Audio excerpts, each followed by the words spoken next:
Dizem que os momentos mais difíceis são aqueles que a gente nunca espera. Naquele Natal, meu filho gritou comigo no meio da sala cheia de gente, as palavras me rasgando como cacos de gelo. Você está estragando tudo. Eu ainda sinto a ferroada da sua voz ecoando, o peso de todo o amor que eu dei sendo recebido com desprezo. Hoje, eu vou contar algo que nunca pensei que compartilharia. E se por um segundo isso parecer familiar, eu só peço que você curta este vídeo e se inscreva. Isso vai me ajudar a continuar abrindo meu coração. Meu nome é Margarida, e eu tenho 73 anos. Moro num pequeno apartamento no bairro Moinhos de Vento, em Porto Alegre, onde o vento do Guaíba corta até os ossos e o Transurb balança as janelas a cada 15 minutos. Todas as manhãs, nos últimos 8 anos, desde que o Haroldo se foi, eu acordo antes do amanhecer com o cheiro de sereno e do café solúvel passando na minha cozinha minúscula. O assoalho range sob minhas pantufas gastas enquanto eu me arrasto pelos cômodos cheios de memórias, fotografias desbotadas em cada superfície, suas cores apagadas pelo tempo e pelas lágrimas que derramei em silêncio. Aquela manhã de Natal começou como tantas outras. Eu passei semanas me preparando, minha artrose gritando nas juntas dos meus dedos enquanto eu embrulhava presentes que mal podia pagar, com minha aposentadoria do INSS, mais esticada que papel fino. A toalha de mesa vermelha que estendi sobre a mesa de jantar era a mesma que Haroldo e eu tínhamos comprado na Mesbla há 35 anos, na época em que pensávamos que teríamos décadas de feriados juntos. Agora, ela estava desbotada e rasgada nas bordas, assim como todo o resto na minha vida. Lembro-me de estar na minha cozinha às 5:30 daquela manhã, descascando batatas para o banquete que eu havia planejado. Minhas mãos tremiam, não de frio, mas de exaustão. Eu tinha passado a maior parte da noite acordada, minha mente remoendo a preocupação se eu tinha cozinhado o suficiente, se os presentes seriam bons o bastante, se desta vez, talvez desta vez, minha família olharia para mim com o amor que eu me lembrava de anos passados. O apartamento cheirava a canela e arrependimento. Eu tinha assado 4 tipos de tortas doces, mesmo com meu médico me avisando para não ficar muito tempo em pé. Minhas costas doíam para valer, mas eu seguia em frente. Eu sempre seguia em frente. É o que as mães fazem, não é? A gente aguenta. A gente se sacrifica. A gente dá até não sobrar nada além do eco-oco da nossa própria respiração. Eu esperava risadas naquele dia. Esperava perdão por quaisquer crimes invisíveis que eu tivesse cometido aos olhos deles. Eu esperava uma família unida ao redor da minha mesa, grata pela mulher que passou a vida colocando as necessidades deles antes das suas. Em vez disso, fui recebida com indiferença, críticas sussurradas e, finalmente, o surto dele que estilhaçou o que restava do meu espírito. Mas estou me adiantando. Deixe-me contar como chegamos àquele momento. Deixe-me contar sobre os anos de pequenos cortes, as 1000 pequenas feridas que me sangraram até secar. Você sabe como é amar alguém tão completamente a ponto de se perder no processo? Dar e dar, até não ter mais certeza de quem você é, sem que as necessidades deles definam sua existência? Eu fui a âncora da nossa família desde que me entendo por gente. Silenciosa, paciente, infinitamente generosa. Quando o Miguel tinha 25 anos, recém-saído da faculdade com um diploma de administração que ele mal conseguiu tirar, eu raspei minha caderneta de poupança para ajudá-lo a se mudar para seu primeiro apartamento no bairro Petrópolis. 50 mil reais. Dinheiro que Haroldo e eu tínhamos guardado para viagens de aposentadoria que nunca faríamos. Eu disse a mim mesma que era um investimento no futuro dele, engolindo o nó de dúvida que subia na minha garganta toda vez que eu olhava para meu extrato bancário esvaziado. Você vai me agradecer um dia. Eu sussurrei para mim mesma enquanto assinava o cheque, minha mão tremendo não pela idade, mas pelo medo de estar cometendo um erro terrível. Depois que Haroldo morreu, quando o dinheiro do seguro de vida saiu, eu cuidei dos meus netos durante os longos turnos de trabalho dos pais deles. A Laura tinha 8 anos na época, o Caio tinha 5, e a pequena Sara mal andava. Eu os buscava na escola, ajudava com o dever de casa, fazia o jantar, dava banho, lia histórias para dormir. Meu próprio luto estava me sufocando, mas eu o empurrava para o fundo, enterrava-o sob as necessidades deles. A vovó está aqui. Eu dizia com um sorriso que parecia vidro quebrado na minha boca. Vai ficar tudo bem. Mas não estava tudo bem. Cada obrigado parecia vazio, performático. A gratidão escorria pelos meus dedos como areia, deixando para trás apenas expectativas. Mais tempo como babá, mais dinheiro, mais de mim mesma até não sobrar nada, além de uma casca vazia se movendo pelos rituais do amor. Lembro-me de uma noite particularmente fria de fevereiro, em que eu tinha ficado com as crianças por 12 horas seguidas. A esposa do Miguel, Juliana, chegou em casa do seu trabalho no escritório de advocacia, seus saltos de grife batendo no meu piso de linóleo desgastado. Ela mal olhou para mim enquanto juntava os filhos, sua voz ríspida de exaustão e outra coisa, ressentimento, talvez, ou um sentimento de merecimento. Obrigada, mãe, ela disse, mas as palavras eram secas, automáticas. Como agradecer a um caixa de supermercado? Como foi o trabalho? Perguntei desesperada por alguma conexão, algum reconhecimento de que eu era mais do que apenas uma babá de graça. Longo, ela respondeu, já se virando. Vamos, crianças, hora de ir para casa. E assim, eles se foram. Nenhum convite para jantar? Nenhuma oferta para me ajudar a limpar a bagunça de brinquedos e migalhas de lanche que eles deixaram para trás. Fiquei no meu apartamento vazio, o silêncio me pressionando como um peso físico, e me perguntei quando eu me tornei invisível na minha própria família. Os telefonemas se tornaram mais curtos, menos frequentes.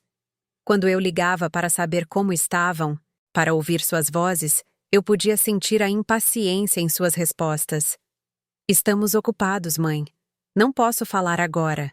Te ligo depois. Mas eles nunca ligavam de volta. E, gradualmente, eu parei de ligar primeiro. Silêncios frios saudavam meus pedidos de ajuda.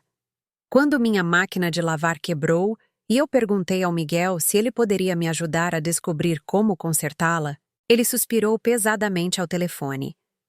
Você não pode simplesmente chamar um técnico? Eu não tenho tempo para isso agora. Tempo. Ele não tinha tempo para a mulher que lhe deu cada minuto de sua vida por 32 anos. Quando minha artrose piorou tanto que eu mal conseguia abrir um pote de azeitonas, mencionei isso para Juliana durante uma de nossas breves conversas. Você provavelmente está só exagerando, ela disse com desdém. Minha avó também vivia reclamando de dores, exagerando. Como se décadas de trabalho duro, de limpar casas e servir mesas e criar filhos, não tivessem cobrado seu preço no meu corpo.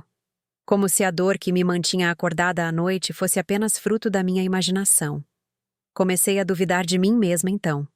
Eu estava sendo muito carente, muito exigente.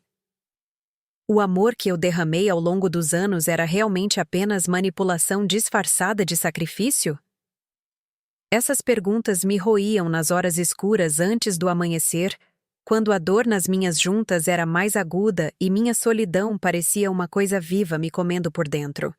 Mas foi a descoberta que fiz que mudou tudo. O momento em que a dúvida se cristalizou em certeza devastadora. Você já encontrou algo que estilhaçou toda a sua compreensão do seu lugar no mundo? Algo que te fez questionar cada sacrifício, cada gentileza, cada momento de amor abnegado? Era uma noite de terça-feira em novembro, cinzenta e amarga com a promessa do inverno. Eu tinha ido à casa do Miguel para deixar alguns dos meus famosos biscoitos de chocolate, uma oferenda de paz, embora eu não tivesse certeza pelo que estava me desculpando.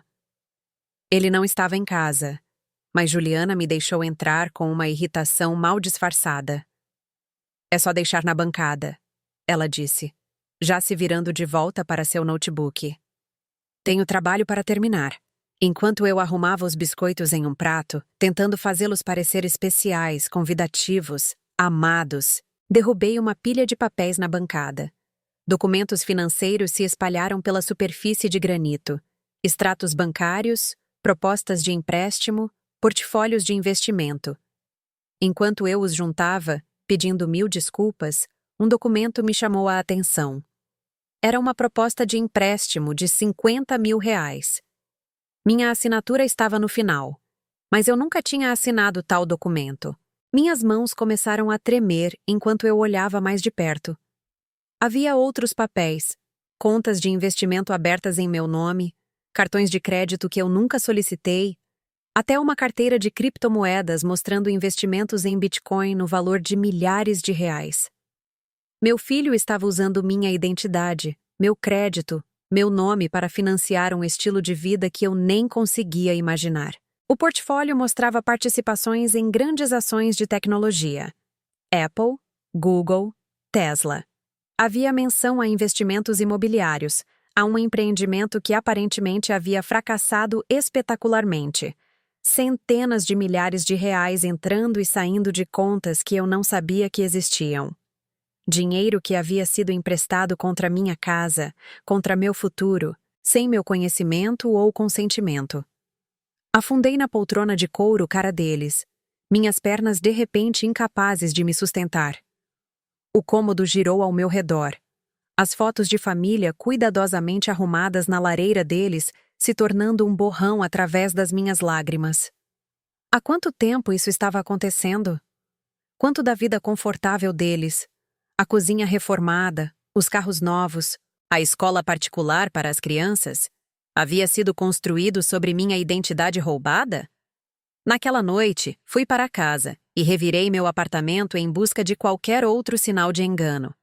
Encontrei mais papéis escondidos em lugares que eu tinha esquecido que os havia colocado. Documentos que eu tinha assinado sem ler com atenção, confiando completamente no meu filho.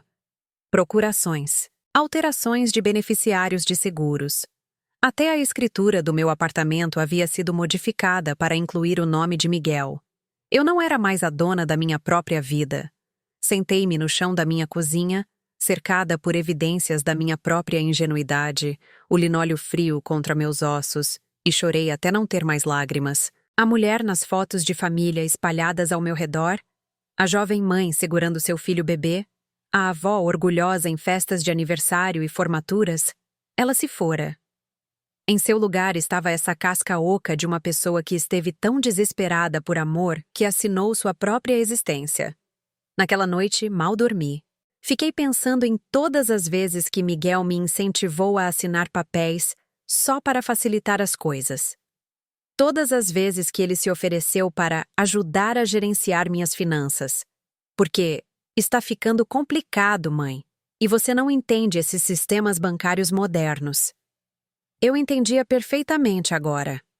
Na manhã seguinte, fiz algo que nunca tinha feito antes. Quando meu filho ligou pedindo dinheiro para as aulas de balé da Laura, só R$ 500, mãe, e eu sei que é muito, mas ela é realmente talentosa, e isso pode ser o futuro dela. Eu disse, não. A palavra pareceu estranha na minha boca, como falar uma língua que eu nunca aprendi, mas também pareceu poderosa, libertadora. Houve silêncio do outro lado da linha. Depois, confusão. Como assim? Não. Eu digo não, Miguel. Não posso mais te ajudar com dinheiro. Mas, mãe, é para a Laura, sua neta. Você não quer apoiar os sonhos dela? A culpa voltou com tudo, como sempre acontecia. Mas desta vez, me mantive firme. Tenho certeza de que você e a Juliana podem resolver isso. Desliguei antes que ele pudesse argumentar mais, meu coração batendo como se eu tivesse acabado de correr uma maratona. Foi a primeira vez na minha vida adulta que me recusei a ajudar meu filho. E foi ao mesmo tempo aterrorizante e revigorante. O confronto que eu temia veio 2 dias depois. Miguel apareceu no meu apartamento sem avisar. Seu rosto duro com uma emoção que eu nunca tinha visto dirigida a mim antes. Não decepção ou frustração. Essas eu conhecia bem. Isso era mais próximo do desprezo. Precisamos conversar, ele disse, passando por mim para entrar na minha sala de estar sem ser convidado. Juliana estava com ele, de braços cruzados, seu casaco caro ainda abotoado como se mal pudesse esperar para ir embora. Atrás deles, parecendo desconfortável e confusa, estava minha filha Lúcia, que morava em Florianópolis e raramente visitava. Sente-se, mãe, Miguel disse, sua voz fria e autoritária. Nós estivemos conversando e achamos que você está tendo algum tipo de colapso. Um colapso, porque eu disse não a um pedido de dinheiro. Estou bem, eu disse baixinho, mas pude ouvir a incerteza na minha própria voz. Anos de autodesconfiança não evaporam da noite para o dia. Você não está bem, Juliana interveio. Você está sendo paranoica e irracional. Miguel me contou sobre suas acusações em relação aos papéis financeiros. Isso é pensamento delirante, mãe. Delirante. A palavra me atingiu como um golpe físico. Lúcia se mexeu desconfortavelmente na cadeira. Talvez devêssemos todos nos acalmar e... Não, Miguel interrompeu. Isso já foi longe demais. Mãe, você assinou aqueles papéis de livre e espontânea vontade. Eu tenho testemunhas. Você me pediu para ajudá-la a gerenciar suas finanças, porque disse que não conseguia mais lidar com a complexidade. A mentira foi tão suave, tão confiante, que por um momento eu quase acreditei nela. Eu tinha pedido ajuda? Eu tinha voluntariamente aberto mão da minha independência? Mas então me lembrei da expressão de surpresa em seu rosto quando encontrei aqueles papéis, o pânico em seus olhos antes de ele se recompor. Ele estava mentindo, e nós dois sabíamos disso. Eu nunca concordei que você fizesse empréstimos em meu nome, eu disse, minha voz mais forte agora. Você está confusa, mãe. Você está velha, e está sozinha, e não está pensando com clareza. Velha, sozinha, confusa. Cada palavra era uma facada, projetada para me fazer duvidar das minhas próprias percepções, da minha própria realidade. Olhei para minha filha, esperando por apoio, por alguém que me defendesse. Mas Lúcia estava olhando para o chão, sem vontade de se envolver no que ela claramente via como uma disputa familiar que não lhe dizia respeito. A manipulação continuou por quase 1 hora. Eles distorceram todas as conversas que já tivemos. Reformularam cada ato de generosidade como evidência do meu declínio mental. Segundo eles, eu era um fardo que se tornara dependente demais da bondade deles. Eles eram as vítimas das minhas exigências irracionais e delírios paranoicos. Quando eles saíram, eu me senti completamente oca. Talvez eles estivessem certos. Talvez eu estivesse perdendo a cabeça. Talvez os papéis financeiros que encontrei fossem exatamente o que Miguel disse que eram. Documentos legais que eu assinei e simplesmente esqueci. Mas naquela noite, enquanto eu estava sentada na minha cozinha com uma xícara de chá de camomila, algo que a Dona Rosa do andar de baixo havia me dito voltou à minha mente. Ela tinha 85 anos e era afiada como uma navalha, e já tinha vivido dramas familiares suficientes para reconhecer os sinais. Minha filha, ela me disse algumas semanas antes, quando as pessoas te fazem duvidar dos seus próprios olhos, da sua própria memória, do seu próprio coração, é aí que você sabe que são elas que não são confiáveis. Pensei nisso enquanto olhava pela janela para as luzes refletindo no Guaíba. Pensei na mulher que eu era antes de começar a questionar cada instinto, cada memória, cada sentimento que não se alinhava com o que minha família queria que eu acreditasse. Você sabe como é a manipulação psicológica por dentro? É como estar perdido em um labirinto onde cada caminho que você acha que lembra foi mudado, onde seus próprios passos se tornam estranhos e estrangeiros. Mas às vezes, se você ficar muito quieta e muito parada, pode ouvir a verdade sussurrando por baixo de todas as mentiras. As semanas que antecederam o Natal foram uma dança cuidadosa de evitação e falsa normalidade. Miguel ligava com menos frequência, e quando o fazia, sua voz carregava uma frieza que eu nunca tinha ouvido antes. Juliana parou de trazer as crianças completamente. Lúcia enviava mensagens de texto protocolares perguntando como eu estava, mas nunca esperava por uma resposta real. Passei aqueles dias cinzentos de dezembro em uma espécie de limbo, questionando tudo o que eu pensava saber sobre minha família e meu lugar em suas vidas. O apartamento parecia diferente agora. Não como um lar cheio de memórias, mas como um museu de uma vida que eu não tinha mais certeza se tinha sido real. Eu me pegava parada em frente a fotos antigas, estudando rostos que eu amei completamente, procurando por sinais do engano que eu não tinha percebido. Quando Miguel aprendeu a mentir tão convincentemente? Quando os sorrisos de Juliana se tornaram máscaras? Quando eu me tornei tão desesperada pela aprovação deles que parei de confiar nas minhas próprias percepções? O isolamento era esmagador. Eu não tinha percebido o quanto meu senso de identidade havia se tornado atrelado a ser necessária para eles. Sem suas exigências, suas crises, seus pedidos constantes de ajuda, eu me sentia à deriva, sem propósito. Comecei a fazer longas caminhadas pela orla, agasalhada contra o vento de dezembro, observando o gelo se formar ao longo da margem. O ar frio clareava minha cabeça de uma forma que o apartamento abafado não conseguia. Lá fora, com a vasta extensão da água se estendendo até o horizonte, eu podia respirar novamente. Foi em uma dessas caminhadas que conheci Eleonora, uma mulher da minha idade que estava sentada em um banco alimentando pombos, apesar do frio intenso. Eles ficam com mais fome no inverno, ela explicou quando parei para observar. Tudo fica com mais fome no inverno. Algo na maneira como ela disse isso me fez sentar ao lado dela, e antes que eu percebesse, estávamos conversando. Conversando de verdade, de uma forma que eu não conversava com outra pessoa há anos. Ela ouviu sem julgamento enquanto eu contava sobre os papéis financeiros, sobre a maneira como minha família me fez duvidar da minha própria sanidade. Tive uma filha que fez algo semelhante, Eleonora disse baixinho. Me convenceu de que eu estava perdendo a memória para que pudesse obter o controle das minhas contas. Levei 2 anos para desembaraçar a bagunça que ela fez nas minhas finanças. Mas ela era sua filha, eu disse, como se isso devesse ter protegido Eleonora de tal traição. Eleonora riu, mas não foi um som feliz. Ser da família não torna alguém confiável, querida. Às vezes, só faz a traição doer mais. Ela me deu o número de uma advogada especializada em abuso financeiro contra idosos. Não espere, ela disse com firmeza. Essas coisas não melhoram sozinhas. Elas só pioram.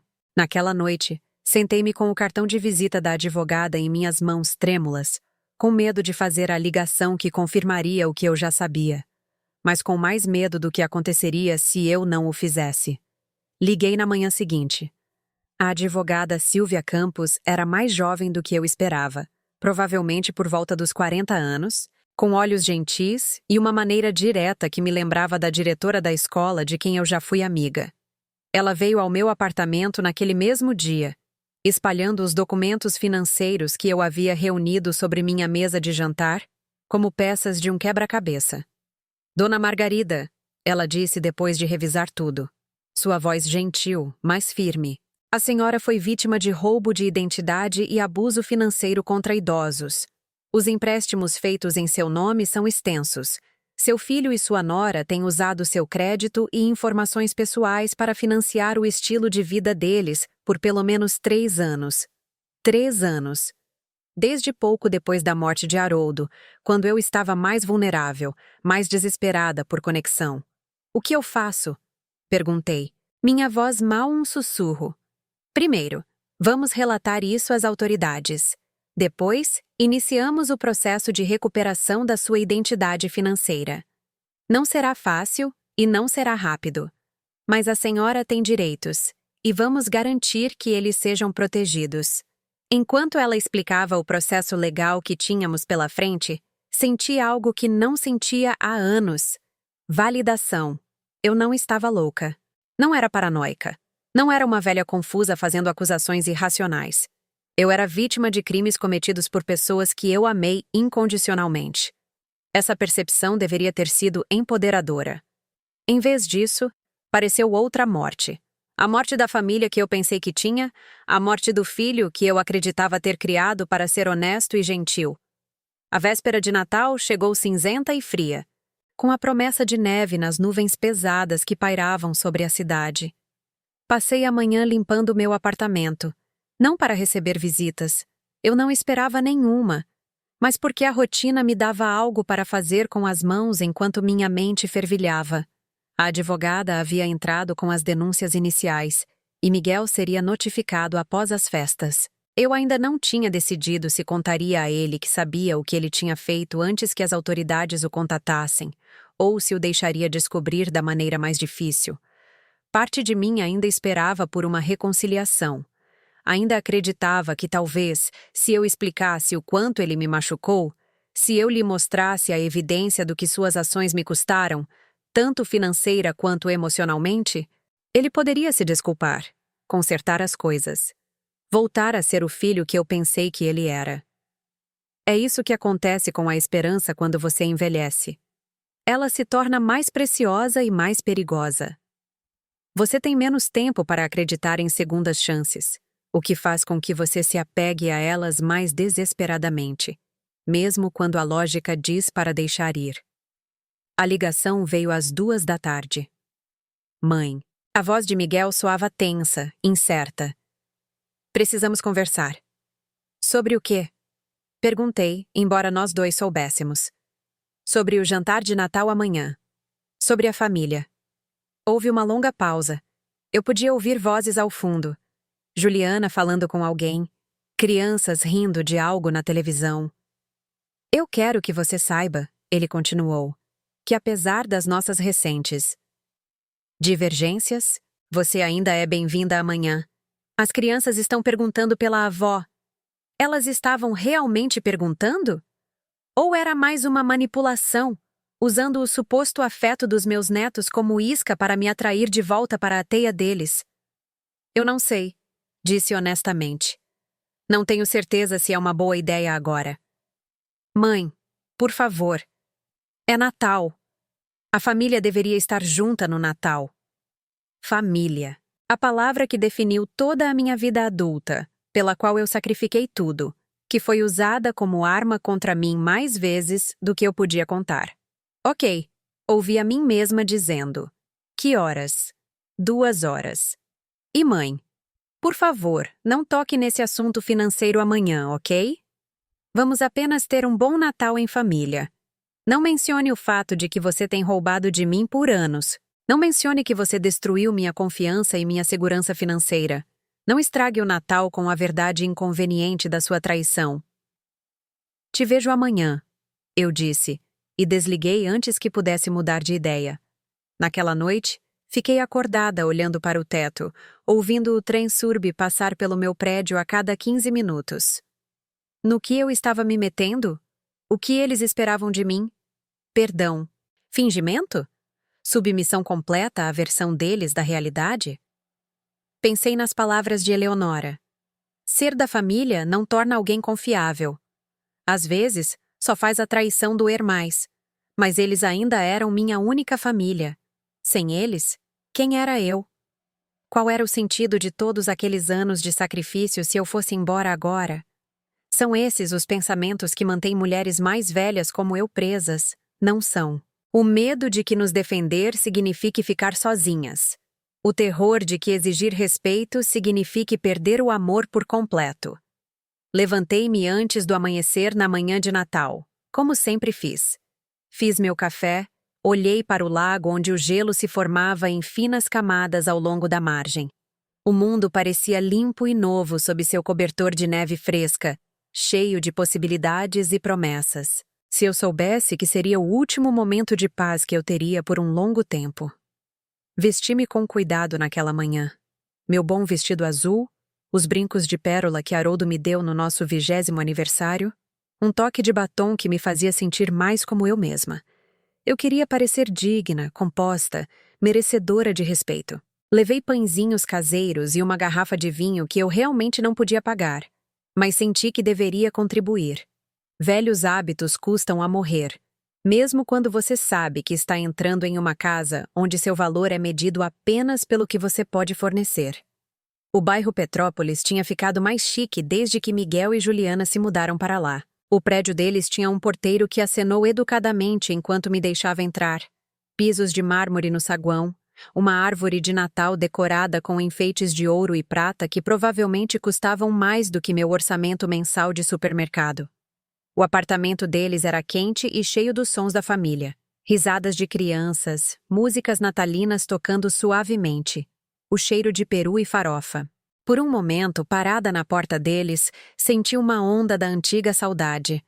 Era isso que eu queria.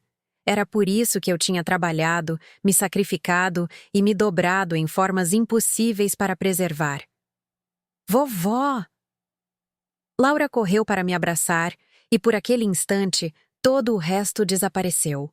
Ela estava com quase 11 anos agora, alta e graciosa como a mãe, mas ainda a abraçava com o completo abandono da infância. Oi, meu amor. Sussurrei em seu cabelo. Senti sua falta. Eu também senti. Eu tenho praticado piano e quero tocar para você depois do jantar. Caio era mais reservado. Aos 8 anos, ele já estava aprendendo as complicadas dinâmicas sociais da lealdade familiar. Ele me abraçou por obrigação, mas continuou olhando para os pais como se verificasse se seu afeto era apropriado. A pequena Sara tinha 3 anos agora e não se lembrava bem de mim. Ela se escondeu atrás das pernas de Juliana, espiando ocasionalmente com olhos curiosos. Mãe, Miguel disse, aceitando o vinho que ofereci com o que parecia ser um calor genuíno. Obrigado por vir. As crianças estavam muito animadas. O sorriso de Juliana era mais cuidadoso, mais controlado, mas ela fez os sons certos sobre como eu estava bonita, como era bom me ver. Na primeira hora, pareceu quase normal. Conversamos sobre tópicos seguros, as atividades escolares das crianças, o tempo, os planos para o ano novo. Ajudei na cozinha, voltando ao papel familiar da avó prestativa, o par extra de mãos que tornava tudo mais fácil para todos.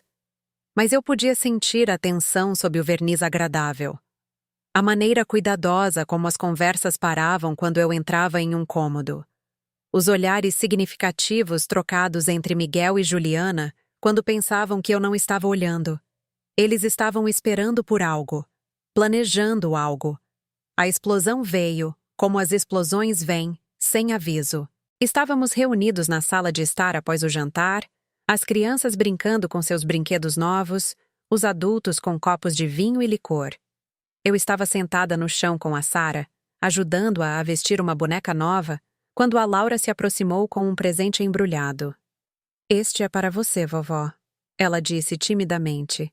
Eu mesma escolhi. Dentro do papel de embrulho havia um pequeno porta-retrato contendo um desenho que a Laura tinha feito. Bonecos de palito rotulados como minha família, com a vovó de um lado, visivelmente separada dos outros.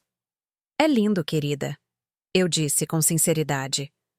A arte infantil tem uma honestidade devastadora que os adultos passam a vida aprendendo a esconder. Leia o verso, Laura pediu. Virei o porta-retrato. Na caligrafia cuidadosa de 3ª série da Laura, para a vovó, que nos ama mesmo quando não pode mais estar conosco. Mesmo quando não pode mais estar conosco. As palavras me atingiram como água gelada. Olhei bruscamente para Miguel, que estava estudando sua taça de vinho com intensa concentração. O que isso significa, Laura? Perguntei com cuidado. O papai disse que você está doente e não pode mais cuidar de nós. Ele disse que você talvez vá morar em outro lugar onde há médicos para te ajudar. A sala ficou em completo silêncio, exceto pela música de Natal que ainda tocava suavemente ao fundo. Caio parecia confuso. Sara continuou brincando com seus brinquedos, mas Laura estava me observando com a percepção aguçada que as crianças têm quando sentem um drama de adultos que não entendem. Eu não estou doente, meu amor. Eu disse gentilmente, minha voz firme, apesar da fúria que crescia em meu peito. Não sei por que o papai diria isso. Mãe, Miguel disse rapidamente, não precisamos discutir isso agora. Ah, eu acho que precisamos absolutamente discutir isso agora. Eu interrompi, levantando-me do chão com o desenho da Laura ainda em minhas mãos. O que exatamente você tem dito às crianças sobre mim? Juliana se mexeu desconfortavelmente em sua cadeira. Nós as estivemos preparando para a possibilidade de que você possa precisar de cuidados especializados, dado o seu comportamento recente. Meu comportamento recente? As acusações paranoicas, os delírios financeiros, a raiva irracional. A voz de Miguel estava assumindo aquele tom frio e autoritário que eu já tinha ouvido antes. Achamos que pode ser um início de demência. Demência. Eles estavam dizendo às pessoas que eu tinha demência. E suponho que este diagnóstico conveniente signifique que você precisará assumir completamente minhas finanças, eu disse, as peças finalmente se encaixando. Para minha própria proteção, é claro. Mãe, por favor, as crianças merecem saber quem a avó delas realmente é. Eu disse, minha voz se elevando apesar dos meus esforços para manter a calma. Não alguma pessoa louca fictícia que você inventou para justificar o roubo. Foi quando ele explodiu.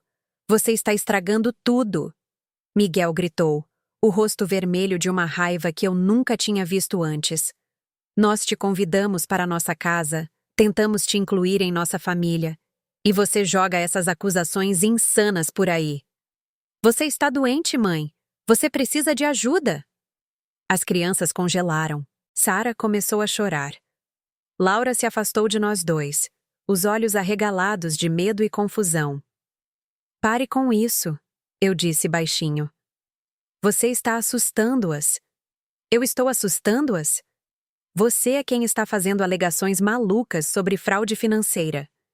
Você é quem não consegue deixar de lado suas fantasias paranoicas por tempo suficiente para aproveitar o Natal com seus netos. As palavras continuavam vindo, cada uma projetada para ferir, para diminuir, para me fazer duvidar de tudo que eu sabia ser verdade. Segundo ele, eu era delirante, manipuladora, amarga e cada vez mais perigosa para estar perto de crianças. Juliana se juntou, sua voz afiada com frustração e algo que soava quase como ódio. Tentamos ser pacientes com você, mas já chega. Você não pode continuar atrapalhando nossas vidas com esses episódios. Episódios. Como se lutar pela minha própria sobrevivência financeira fosse uma crise de saúde mental. Olhei ao redor da sala, para o rosto furioso do meu filho, para o desprezo frio de Juliana, para meus netos amontoados no sofá, parecendo aterrorizados e confusos. Esta não era mais minha família. Talvez nunca tivesse sido a família que eu pensei que era. Vou embora agora, eu disse baixinho, pegando minha bolsa e casaco. Ótimo, Miguel cuspiu. Talvez você possa usar o tempo para pensar em procurar a ajuda que obviamente precisa. Fui até onde Laura estava sentada, seu desenho ainda em minhas mãos. Ajoelhei-me para ficarmos no mesmo nível. Laura, meu amor, quero que você se lembre de algo. Eu te amo muito e não estou doente. Às vezes os adultos discordam sobre as coisas, mas isso não significa que alguém esteja doente, errado ou mal. Você entende? Ela assentiu, com lágrimas nos olhos. Beijei sua testa, acenei um adeus para Caio e Sara, e saí daquele apartamento com mais dignidade do que eu pensava possuir. A descida de elevador até o saguão pareceu como descer para uma nova vida. Uma onde eu não era mais definida pelas necessidades deles, pelas exigências deles, pela versão deles de quem eu deveria ser. Saí para a noite de dezembro, a neve rangendo sob meus pés, as luzes da cidade refletindo nas ruas brancas como estrelas espalhadas. Eu estava sozinha pela primeira vez na minha vida adulta, mas não estava quebrada. Eu estava livre. Você sabe como é perceber que as pessoas que você mais amou no mundo te veem como nada mais do que um recurso a ser gerenciado? O momento em que você entende que todos os seus sacrifícios, todos os seus compromissos, toda a sua doação infinita nunca foram sobre amor? É devastador, mas também é libertador de maneiras que eu nunca poderia ter imaginado.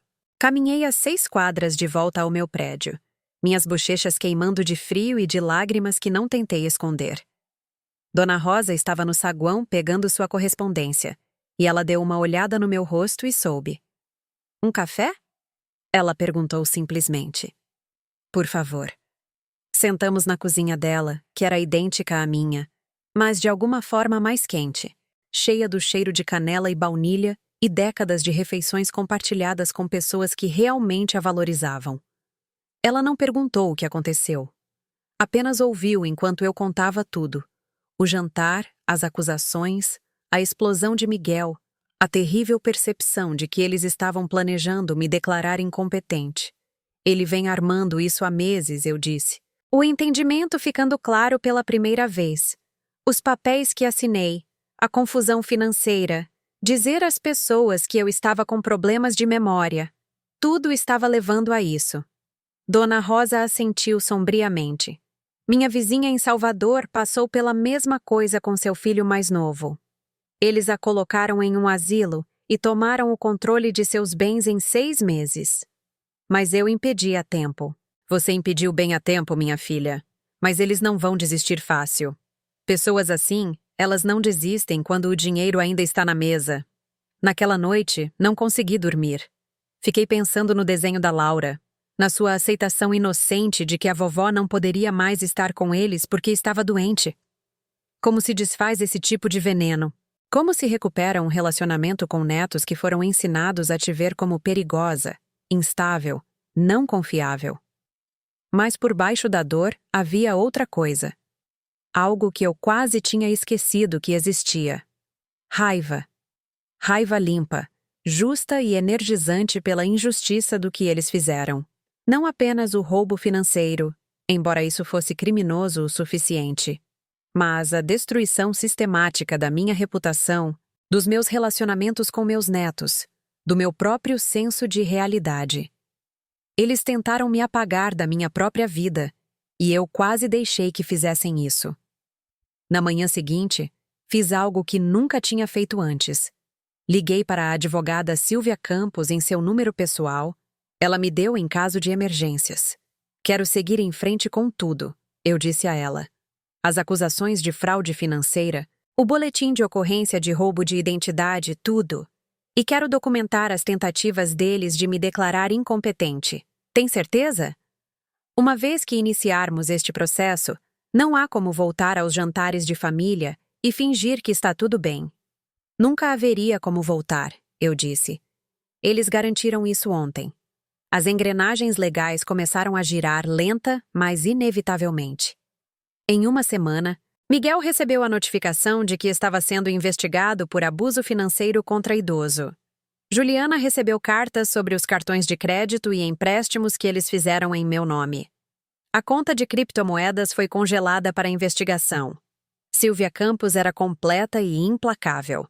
Ela já tinha visto esse padrão antes.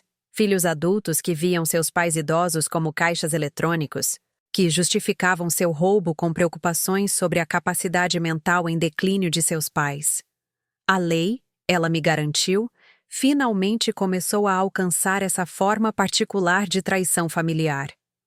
A primeira resposta de Miguel foi exatamente o que eu esperava. Um telefonema cheio de confusão magoada e acusações de que eu estava destruindo a família. Como eu podia envolver advogados no que deveria ser um assunto familiar privado? Eu não entendia que tudo o que ele tinha feito era para o meu próprio bem. Você está doente, mãe, ele disse, sua voz assumindo aquele tom paciente que as pessoas usam com crianças ou deficientes mentais. Esses advogados estão se aproveitando da sua confusão. São eles que estão roubando de você, não eu. Mas eu não estava mais confusa. Eu estava com a maior clareza que tive em anos. Miguel, eu disse calmamente, tenho cópias de todos os documentos fraudulentos, todas as assinaturas falsificadas, todas as transações não autorizadas. Minha advogada revisou tudo com peritos financeiros. Isso não é confusão. Isso é evidência. O silêncio do outro lado da linha se estendeu até eu pensar que ele poderia ter desligado. Se você levar isso adiante, ele disse finalmente, você nunca mais verá seus netos. Aí estava, a ameaça final. A arma que ele estava guardando na reserva para exatamente este momento. Essa escolha é sua, eu respondi. Mas não serei chantageada a ficar em silêncio sobre crimes cometidos contra mim. Ele desligou sem dizer adeus. As semanas seguintes foram uma estranha mistura de procedimentos legais e profunda solidão. Encontrei-me com investigadores, assinei declarações, forneci documentação de anos de manipulação financeira. Cada reunião revelava novas camadas de engano. Investimentos que eu supostamente autorizei, parcerias comerciais firmadas com minha assinatura falsificada, até uma apólice de seguro de vida em meu nome com Miguel listado como único beneficiário. A escala era impressionante. Eles não apenas roubaram meu dinheiro, eles colonizaram toda a minha identidade financeira, transformando-me em um recurso para suas ambições e escolhas de estilo de vida. Mas a parte mais difícil não era o dinheiro, era o isolamento. Minha filha Lúcia ligou uma vez, sua voz tensa com o que pareciam ser pontos de conversa ensaiados. Mãe, acho que você deveria saber que Miguel e Juliana estão muito preocupados com você. Essa vingança que você está perseguindo não é saudável. Talvez você devesse considerar conversar com alguém. Um terapeuta ou... Você quer dizer um psiquiatra? Eu interrompi. Alguém que poderia fornecer documentação da minha suposta incapacidade mental. Não foi isso que eu quis dizer. Foi exatamente isso que você quis dizer, Lúcia. E o fato de você estar participando desta campanha para me desacreditar me diz tudo o que preciso saber sobre onde estão suas lealdades. Desliguei na cara da minha própria filha pela primeira vez na vida. O silêncio que se seguiu foi absoluto. Sem ligações, sem mensagens, sem encontros acidentais nas peças da escola ou jogos de futebol dos netos. Eu fui apagada de suas vidas com a mesma eficiência com que tentaram apagar minha independência financeira. O isolamento deveria ter me quebrado. Durante a maior parte da minha vida, teria. Eu teria rastejado de volta, me desculpado por me defender, aceitado quaisquer migalhas de afeto que eles estivessem dispostos a oferecer em troca de retirar as acusações e voltar ao meu papel de conta bancária pessoal da família. Mas algo havia mudado em mim durante aquele terrível jantar de Natal. Algo fundamental sobre como eu me via e o que estava disposta a aceitar. Talvez tenha sido finalmente entender que o amor deles sempre foi condicional. Condicional à minha utilidade, à minha conformidade, à minha disposição de me falir para o benefício deles. Talvez tenha sido a validação da advogada de que eu não era louca ou paranoica, que tudo o que eu suspeitava não era apenas verdade, mas criminoso. Ou talvez eu apenas tivesse chegado àquele ponto na vida em que o medo de ficar sozinha se tornou menos poderoso do que a necessidade de ser autêntica. Comecei a preencher meus dias de forma diferente. Em vez de esperar pelo telefone por ligações que nunca vinham, fiz longas caminhadas pela orla. Descobri a usina do gasômetro e passei tardes em suas palestras e concertos gratuitos. Entrei para um clube do livro na biblioteca local, onde outras mulheres da minha idade discutiam romances e memórias e ideias que não tinham nada a ver com o que poderíamos fornecer para outras pessoas. A investigação financeira avançava com lentidão burocrática, mas avançava. Contas bancárias foram congeladas, relatórios de crédito foram corrigidos e, lenta e dolorosamente, minha identidade me foi devolvida. Mas a verdadeira transformação estava acontecendo dentro de mim. Em uma noite de fevereiro, enquanto eu lia na minha sala de estar com uma xícara de chá e minha gata dormindo no meu colo, eu a adotei de um abrigo depois de décadas de Miguel insistindo que animais de estimação davam muito trabalho. Meu telefone tocou.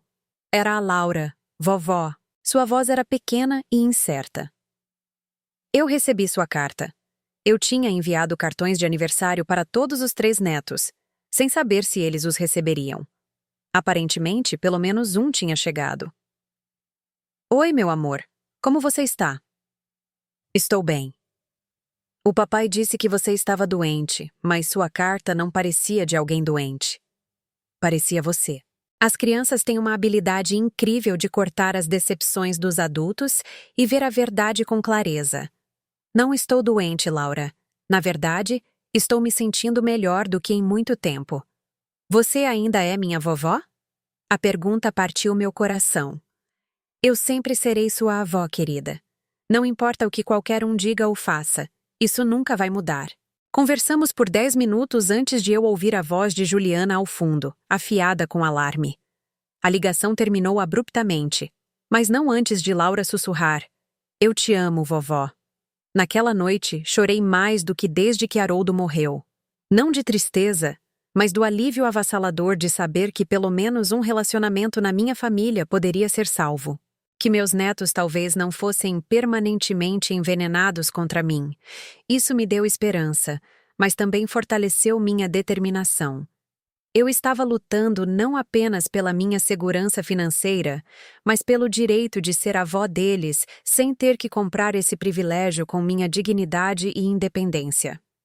A primavera chegou cedo naquele ano, a neve derretendo em riachos que levavam o inverno embora pelos bueiros e para o lago.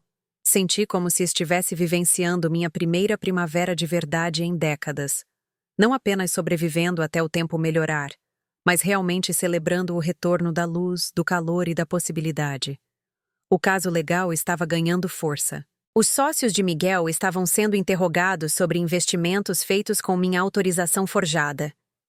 O escritório de advocacia de Juliana estava conduzindo uma investigação interna depois de saber que uma de suas sócias estava envolvida em roubo de identidade. A instituição financeira que havia permitido tantas das transações fraudulentas estava enfrentando sanções regulatórias. Mas, mais importante, eu estava construindo uma nova vida. Comecei a ser voluntária em um centro de convivência, ensinando informática básica para outros idosos que se sentiam intimidados pela tecnologia. Foi bom ser útil novamente, mas útil por escolha, e não por manipulação. Dona Rosa e eu nos tornamos amigas próximas, passando noites juntas assistindo a filmes antigos e compartilhando histórias das vidas que vivemos antes de sermos definidas apenas por nossos relacionamentos com outras pessoas. Ela fora professora por 40 anos antes de se aposentar, e suas percepções sobre o comportamento humano me ajudaram a entender padrões aos quais eu estive cega por décadas. As pessoas pegam tanto quanto você está disposta a dar, ela me disse uma noite enquanto assistíamos ao pôr do sol de sua varanda. O erro que cometemos é pensar que dar mais fará com que nos amem mais. Mas respeito e amor não são a mesma coisa. Você não pode comprar um com o outro. Eu estava aprendendo a viver com menos. Menos contato com membros da família, menos responsabilidades pelos problemas de outras pessoas, menos certeza sobre o que o futuro reservava. Mas eu também estava vivendo com mais paz, mais autorrespeito, mais conexões autênticas com pessoas que me valorizavam por quem eu era, e não pelo que eu podia fornecer. A virada veio em junho. Silvia Campos me ligou em uma manhã de terça-feira com a notícia de que o Ministério Público estava preparado para oferecer denúncia formal contra Miguel e Juliana por abuso financeiro contra idoso, roubo de identidade e fraude. As evidências eram esmagadoras, e eles encontraram padrões semelhantes com outros parentes idosos da família de Juliana. Isso nunca foi apenas sobre você, explicou Silvia. Eles têm explorado sistematicamente parentes mais velhos há anos. Seu caso foi apenas o mais extensamente documentado. Eu deveria ter me sentido vingada, triunfante. Em vez disso, senti-me principalmente cansada. O que acontece agora? Perguntei. Eles provavelmente receberão uma oferta de acordo: restituição, liberdade condicional, serviço comunitário. Se recusarem e for a julgamento, podem enfrentar um tempo significativo de prisão. Tempo de prisão. Para o meu filho. Para o bebê que eu embalei para dormir, a criança que ensinei a andar de bicicleta, o jovem de quem eu tanto me orgulhava quando ele se formou na faculdade. Preciso pensar sobre isso, eu disse. Dona Margarida, a senhora não precisa pensar em nada. O Estado está processando esses crimes, quer a senhora coopere ou não. Sua decisão é se quer se envolver na busca pela restituição de suas perdas. Naquela tarde, caminhei até o lago e sentei no meu banco favorito, aquele onde conheci Eleonora tantos meses atrás. A água estava agitada com o vento de verão, cheia de veleiros e caiaques aproveitando o tempo quente. Pensei em perdão e justiça, na diferença entre facilitar e amar, no tipo de avó que eu queria ser para Laura, Caio e Sara. Uma família passando chamou minha atenção. 3 gerações aproveitando uma tarde juntas. A avó provavelmente tinha a minha idade, rindo de algo que sua neta adolescente havia dito, completamente à vontade em seu papel de matriarca da família. Não a conta bancária da família. Não o bode expiatório da família. Apenas uma mulher que era claramente amada e respeitada por exatamente quem ela era. Eu queria isso. Não apenas para mim, mas para meus netos. Eu queria que eles crescessem entendendo que o amor não exige transações financeiras, que os relacionamentos familiares devem ser construídos sobre respeito mútuo em vez de exploração, que a avó deles merecia ser tratada com a mesma decência básica que eles esperariam para si mesmos. A decisão se cristalizou naquele momento. Eu não retiraria as acusações. Eu não aceitaria um retorno aos velhos padrões. Se meu filho e minha nora quisessem um relacionamento comigo, eles teriam que conquistá-lo, demonstrando que poderiam me tratar como um ser humano digno de respeito, em vez de um recurso a ser gerenciado. Isso significava aceitar que eu talvez nunca tivesse um relacionamento familiar tradicional com meus netos. Significava viver com a possibilidade de passar meus anos restantes com contato limitado com as pessoas que eu mais amei no mundo. Mas também significava viver com integridade, com autorrespeito, com o conhecimento de que eu finalmente aprendi a me valorizar o suficiente para exigir que os outros fizessem o mesmo. O confronto que eu temia veio em agosto. Miguel ligou e pediu para se encontrar comigo. Não no apartamento dele, não no meu, mas em uma cafeteria no Parque da Redenção, onde estaríamos em público e, esperançosamente, civilizados. Ele parecia mais velho quando o vi, mais grisalho, a arrogância confiante que eu vi no Natal, substituída por algo mais incerto. Ele havia perdido peso, e havia olheiras sob seus olhos que sugeriam que não estava dormindo bem. "Mãe?"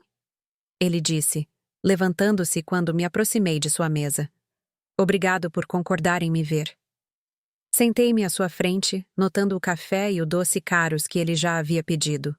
Mesmo agora, mesmo nessas circunstâncias, ele estava gastando dinheiro que provavelmente havia roubado de mim.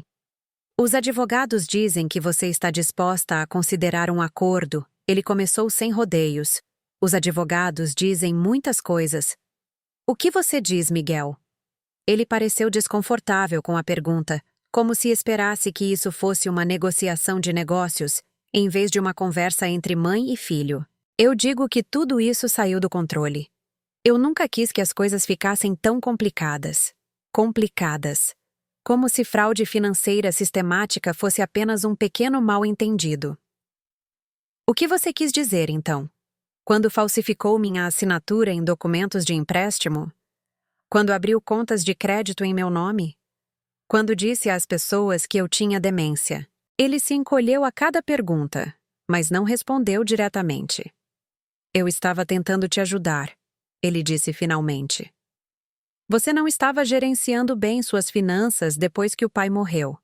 Você estava vulnerável a golpistas, a pessoas que poderiam se aproveitar de você. Pensei que se eu pudesse consolidar suas contas, garantir que tudo estivesse sendo cuidado adequadamente..." "Pare", eu interrompi. "Apenas pare. Nós dois sabemos que isso não é verdade. Você não estava me protegendo de golpistas. Você era o golpista."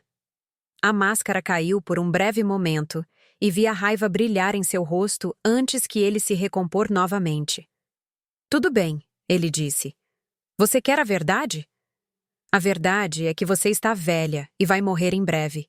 E aquele dinheiro estava lá parado, não rendendo praticamente nada, enquanto nós estamos lutando para construir uma vida para nossos filhos. Pensamos que você entenderia. Pensamos que você gostaria de ajudar." Aí estava. A verdade real por trás de todas as mentiras, justificativas e manipulações. Eu ia morrer em breve, então o meu dinheiro já era deles. Minha autonomia, minha dignidade, meu direito de controlar meu próprio futuro financeiro, Nada disso importava, porque eu era apenas uma guardiã temporária de recursos que, por direito, pertenciam a eles. E se eu não tivesse descoberto? Perguntei baixinho. Se eu nunca tivesse descoberto o que você estava fazendo? Ele deu de ombros, sem me olhar nos olhos. Você provavelmente não teria. Você não estava prestando muita atenção aos detalhes. Porque eu confiava nele completamente. Porque quando seu filho cuida de suas finanças, você assume que ele está agindo em seu melhor interesse, em vez de saquear sistematicamente suas economias de uma vida. E as crianças? Perguntei. E a Laura perguntando por que a vovó não pode mais estar com elas porque está doente? Desta vez, ele pareceu envergonhado. A Juliana achou que seria mais fácil para eles se entendessem por que você poderia ser difícil. Às vezes, difícil. Porque me defender, questionar fraudes óbvias, exigir honestidade básica, isso era dificuldade, e não autopreservação. Ficamos em silêncio por vários minutos. Observei as famílias em outras mesas. Famílias normais, onde 3 gerações podiam compartilhar uma refeição sem investigações criminais pairando sobre suas cabeças, e senti uma profunda tristeza pelo que havíamos perdido. Ou talvez pelo que nunca realmente tivemos. O que você quer de mim, Miguel? Perguntei finalmente. Quero que você retire as acusações. Quero que resolvamos isso como uma família. Quero que meus filhos tenham a avó de volta. E o que você está disposto a me dar em troca? A pergunta pareceu surpreendê-lo. Como se ele esperasse que seu pedido fosse suficiente, que seu desejo de reconciliação automaticamente suplantasse minha necessidade de justiça. Nós vamos devolver o dinheiro, ele disse com relutância. Vai levar tempo, mas vamos elaborar um plano de pagamento. Tudo. Incluindo os investimentos em criptomoedas que você fez sem meu conhecimento? Os empreendimentos que você financiou com minhas assinaturas forjadas? As contas de aposentadoria que você usou como garantia? Seu rosto ficou pálido. Claramente, ele não tinha percebido o quão minuciosamente eu havia documentado a extensão de seu roubo. Podemos chegar a um acordo, ele disse fracamente. E que garantia eu tenho de que você não fará isso de novo? Que não vai esperar 6 meses ou 1 ano e então decidir que alguma nova crise justifica se servir dos meus recursos? Ele não tinha uma resposta para isso, porque nós dois sabíamos que não havia garantia. A confiança, uma vez quebrada tão completamente, não se cura apenas porque alguém promete ser melhor. Eu sou seu filho, ele disse finalmente, como se isso devesse ser o suficiente. Sim, eu concordei. Você é meu filho. E isso torna o que você fez muito pior, não melhor. Levantei-me para ir embora, mas ele agarrou meu braço. Por favor, mãe, não faça isso. Não destrua nossa família por causa de dinheiro. Olhei para a mão dele em meu braço. Não violenta, mas possessiva, controladora, presunçosa. E senti o resto da minha simpatia por ele evaporar. Eu não estou destruindo nossa família, Miguel. Você já fez isso quando decidiu que eu valia mais para você como vítima do que como mãe. Soltei meu braço e saí daquela cafeteria sabendo que nunca mais me sentaria à mesa com meu filho, a menos que fosse em um tribunal. O julgamento, quando finalmente aconteceu, foi ao mesmo tempo anticlimático e devastador. Miguel e Juliana se declararam culpados de acusações reduzidas em troca de restituição e liberdade condicional. Eles evitaram a prisão, mas suas reputações foram destruídas. Juliana perdeu o emprego no escritório de advocacia. O negócio de Miguel faliu quando seus sócios souberam das acusações de fraude. Eu deveria ter me sentido vingada, mas na maior parte do tempo, me senti vazia. O dinheiro que eles devolveram, cerca de 60% do que haviam roubado, permitiu-me estabilizar minhas finanças e garantir meu futuro. Mas nenhuma quantia de restituição poderia restaurar os anos de confiança que foram traídos, os relacionamentos familiares que foram envenenados, os laços de avó-neto que foram usados como arma. Laura me ligou mais uma vez após o julgamento, sua voz cuidadosamente instruída, mas ainda genuinamente amorosa. Vovó, A mamãe disse que eu deveria te dizer que sentimos muito pelo mal-entendido. Mal-entendido.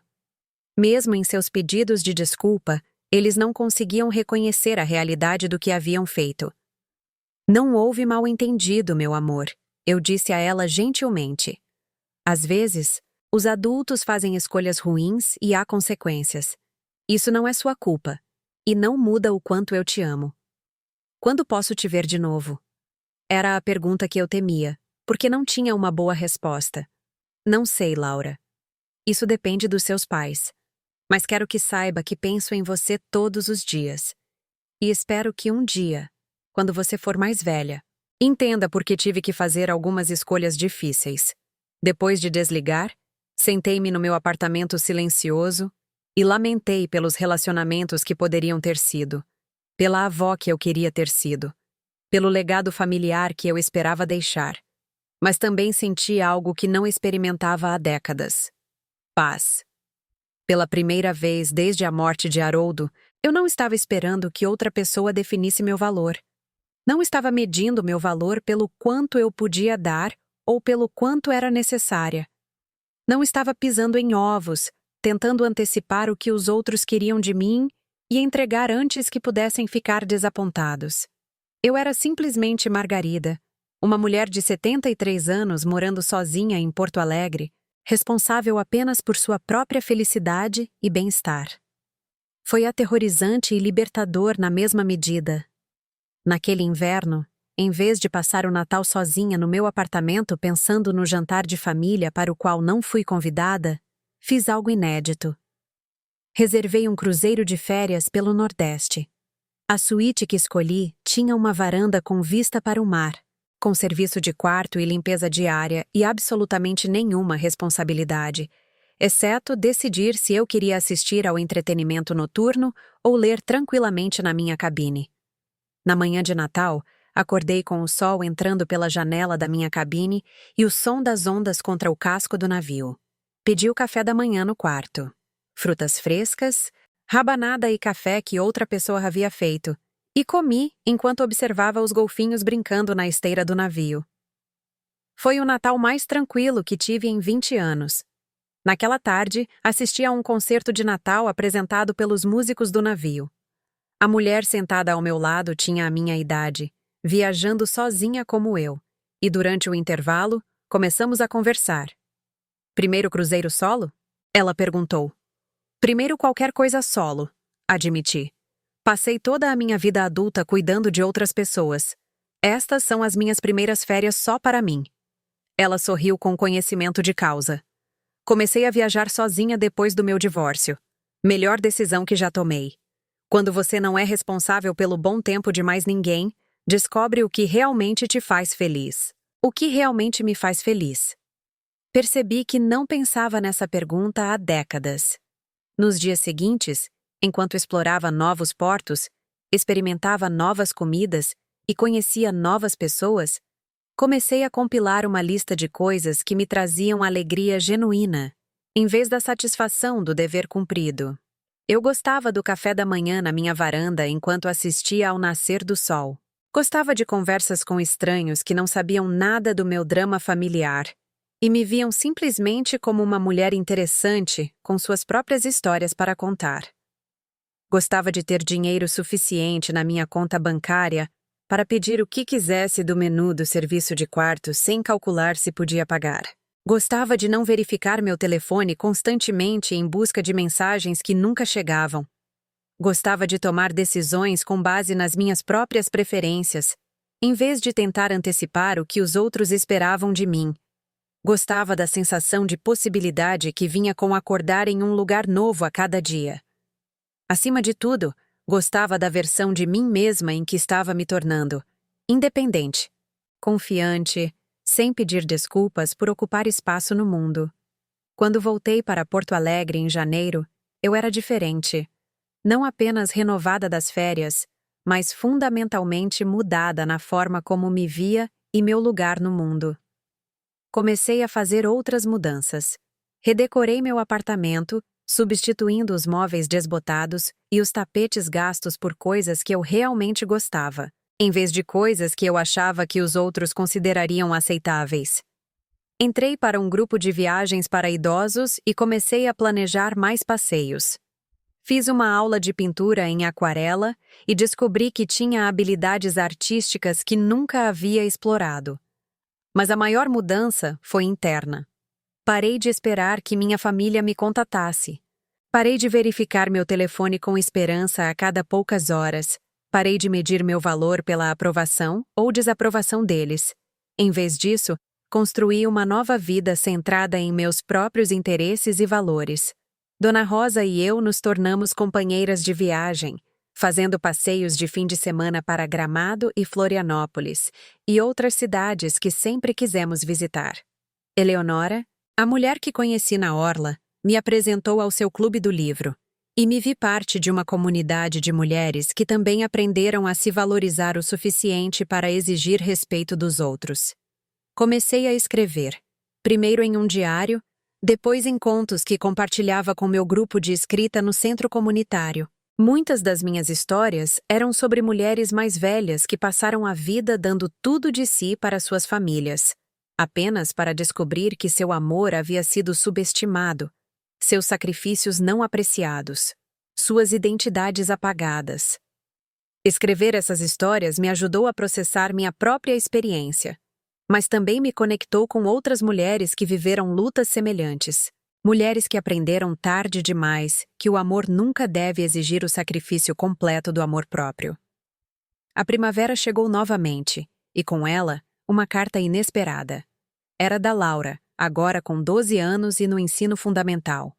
Sua caligrafia havia melhorado, mas, mais importante, seu pensamento havia amadurecido. Querida vovó, começava. Tenho pensado em tudo o que aconteceu, e queria te dizer que não acho que você estava errada. O papai e a mamãe pegaram seu dinheiro sem pedir, e isso é roubo. Eu também ficaria brava se alguém roubasse de mim, mesmo que dissessem que era para me ajudar. Sinto sua falta, e espero que um dia possamos ser amigas novamente, quando eu for grande o suficiente para tomar minhas próprias decisões sobre com quem quero passar meu tempo. Com amor, Laura. Chorei lendo aquela carta. Não de tristeza, mas de alegria, orgulho e esperança.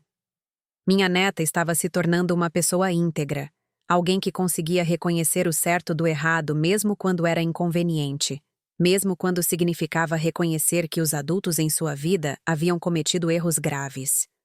Escrevi de volta imediatamente, dizendo o quanto estava orgulhosa de sua capacidade de pensar de forma independente, o quanto sua carta significava para mim e o quanto eu ansiava pelo dia em que poderíamos reconstruir nosso relacionamento sobre uma base de respeito mútuo, em vez de obrigação familiar. Terminei a carta com algo que eu gostaria que alguém tivesse me dito na idade dela. Nunca deixe ninguém te convencer de que o amor exige que você aceite desrespeito. As pessoas que realmente se importam com você te tratarão com gentileza e honestidade, e nunca pedirão que você sacrifique seu próprio bem-estar para o conforto delas. Naquele verão, no meu 74º aniversário, dei uma festa para mim mesma. Não uma reunião de família onde eu cozinhava, limpava e atendia às necessidades de todos, mas uma celebração real da minha vida e conquistas. Convidei Dona Rosa e Eleonora e as mulheres do meu clube do livro, do grupo de viagens e da aula de pintura. Comemos comida de uma churrascaria que eu adoro, bebemos um bom vinho e passamos a noite compartilhando histórias e risadas.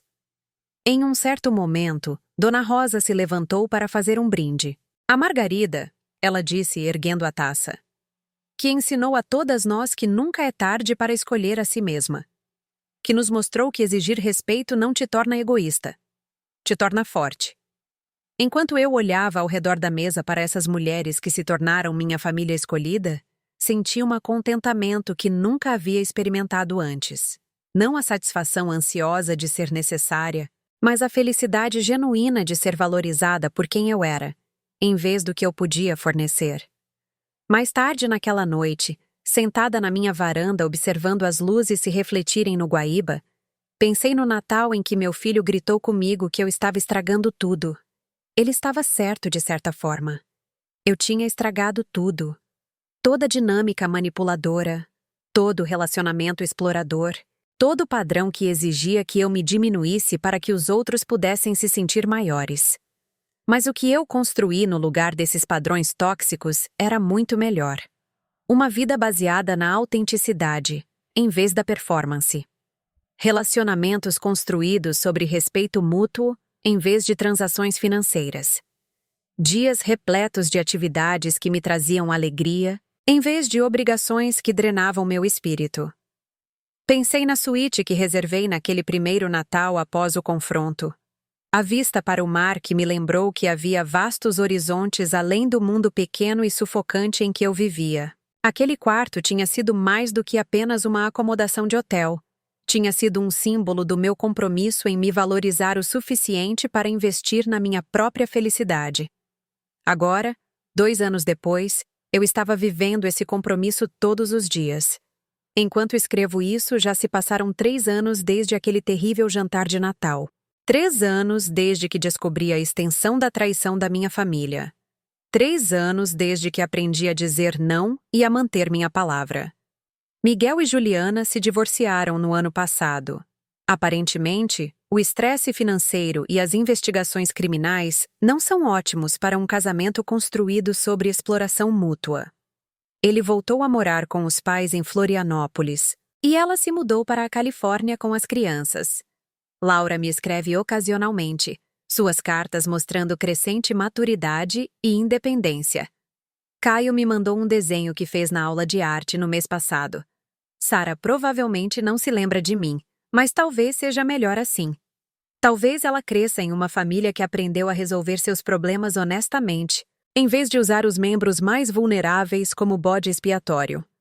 Não sei se algum dia terei um relacionamento com meus netos que se assemelhe ao que um dia esperei. Não sei se meu filho algum dia reconhecerá a profundidade do dano que causou ou assumirá a responsabilidade genuína por suas ações. O que sei é que aprendi a construir uma vida significativa que não depende do reconhecimento ou da aprovação deles. Aprendi que amor sem respeito é manipulação, que os relacionamentos familiares devem ser conquistados, não presumidos, que estabelecer limites não é egoísmo, é necessário para a sobrevivência emocional. Mais importante, aprendi que nunca é tarde para escolher a si mesma. Nunca é tarde para dizer basta. Nunca é tarde para se afastar de pessoas que te tratam mal, mesmo que, especialmente se, forem pessoas que você ama. A mulher que sou agora mal se parece com a pessoa ansiosa e que buscava agradar que eu era há 3 anos. Durmo melhor, rio mais, me preocupo menos. Tenho amizades baseadas em afeto genuíno, em vez de necessidade mútua. Tenho hobbies que alimentam minha alma, em vez de obrigações que a esgotam. Quando as pessoas me perguntam sobre minha situação familiar, eu lhes digo a verdade. Tomei a difícil decisão de priorizar meu próprio bem-estar em detrimento da manutenção de relacionamentos que estavam me prejudicando.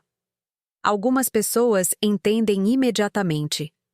Outras me olham com uma mistura de pena e julgamento, incapazes de imaginar escolher a independência em vez da conexão familiar. Não tento convencer ninguém. Aprendi que as pessoas que não viveram o abuso emocional e financeiro sistemático muitas vezes não conseguem entender a coragem que é preciso para se libertar, especialmente quando vem de membros da família. Mas também aprendi que minha história ressoa com mais pessoas do que eu jamais esperava. Mulheres mais velhas, especialmente, que passaram a vida dando tudo de si para filhos e netos que subestimaram essa devoção. Mulheres que foram chamadas de egoístas por quererem respeito básico, de paranoicas por questionarem enganos óbvios, de difíceis por terem limites. Mulheres que, como eu, tiveram que aprender que amar alguém não significa permitir que te abusem, que ser uma boa mãe ou avó não requer aceitar exploração ilimitada, que a lealdade familiar é uma via de mão dupla. Ou deveria ser. Se você ouviu minha história e se reconheceu nela, se sentiu aquela dor familiar de amar pessoas que não parecem te valorizar além do que você pode fornecer, quero que saiba de uma coisa. Você merece mais. Você merece ser tratada com a mesma bondade e respeito que demonstra aos outros. Você merece relacionamentos que não exijam que você se esgote financeira ou emocionalmente. Você merece ser amada por quem você é, não pelo que pode dar. E nunca é tarde para começar a exigir essas coisas. Não será fácil. As pessoas que se beneficiam de sua doação infinita resistirão quando você começar a estabelecer limites. Tentarão fazer você se sentir culpada, egoísta, irracional. Podem ameaçar te cortar de suas vidas completamente se você não retornar aos seus velhos padrões de autossacrifício. Deixe-os. Qualquer um que te abandonaria por se recusar a ser explorado nunca te amou de verdade. Amavam o que você podia fazer por eles, o que não é a mesma coisa. A solidão que você sente quando começa a se priorizar pode ser avassaladora no início. Não vou mentir para você. Houve noites em que me perguntei se havia cometido um erro terrível, se estar sozinha era pior do que ser desrespeitada. Mas essa solidão passa. E o que a substitui é muito melhor do que o que você perdeu. Paz, autorrespeito. Conexões autênticas com pessoas que te valorizam apropriadamente. Dias repletos de atividades que você escolhe em vez de obrigações impostas a você por outros. A liberdade de ser você mesma sem se apresentar constantemente para a aprovação de outra pessoa. A confiança que vem de saber que você pode cuidar de si mesma. A dignidade de viver de acordo com seus próprios valores, em vez das expectativas de outra pessoa. Nunca é tarde para reservar sua própria suíte com vista para o mar. Nunca é tarde para escolher o vasto horizonte em vez do quarto sufocante que lhe foi designado. Você só precisa estar disposta a atravessar a porta. Você já viveu algo semelhante ao que compartilhei com você hoje. Já experimentou a dor de perceber que o amor familiar vinha com custos ocultos, que sua generosidade estava sendo explorada pelas próprias pessoas de quem você mais gostava? Por favor, compartilhe sua história nos comentários abaixo.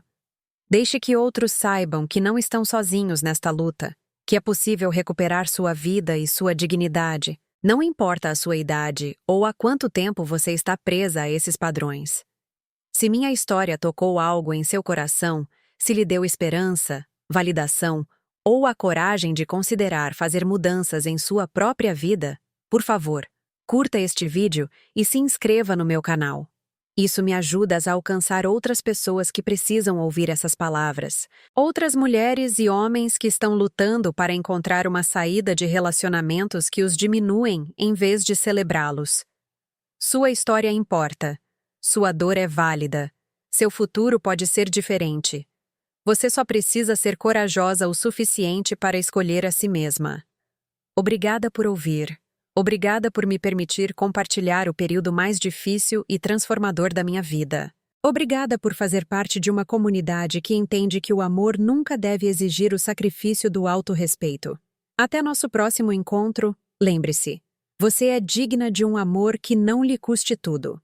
Você merece relacionamentos que somem a sua vida, em vez de subtrair dela.